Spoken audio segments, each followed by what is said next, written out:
just want to survive day to day because tomorrow is not promised. And so this one guy, Dave Regan, said, hey, you have a right to survive in this country. So it sounds good. And that's where we came up with that right to survive. When you go on the street, you got this secular humanism concept on homelessness that they just bums, drug addicts, prostitutes, vagrants, you know, and we're not that. That's just a stigma they put on houseless people. We went to the Rainbow Gathering, and I seen how a community without money was existing. It wasn't no fussing, no fighting. It was peaceful. If you didn't have food, come on over here and eat, brother. It didn't make no difference what gender, what ethnicity, what spirituality. And during that time, one of the members of Right to Survive read in the Portland Tribune where this disgruntled landowner was upset with the city because they wouldn't let him do what he wanted to do with his own property. And he said, forget it, I just give it to that homeless guy who found Dignity Village, and voila, you know, that was me. I was one of the four. And so they called me and said, hey, this guy want to meet with you. You know, he's saying we should jump on it. So I cut my trip short and had one of my friends drive me down from the Rainbow Gathering to meet this guy.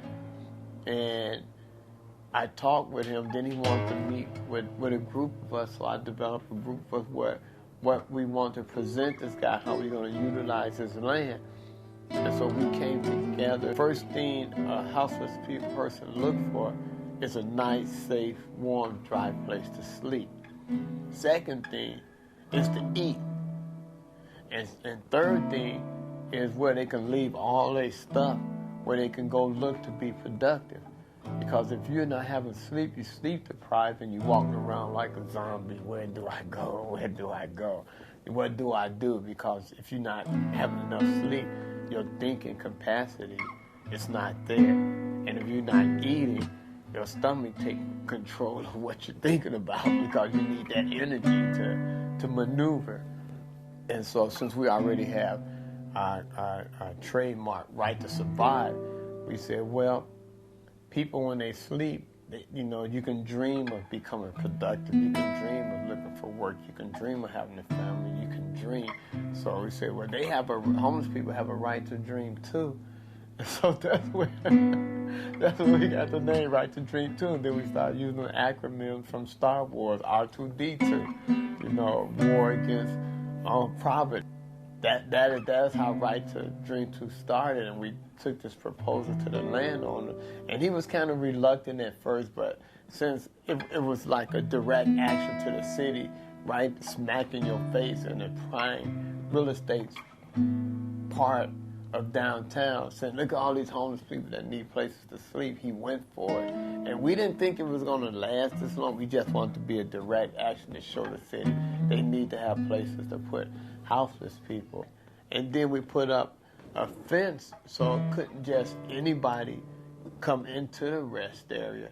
And we used a bunch of old doors and made it like an accordion and block. And it did two things. It gave us a more of a safe place, like a wall.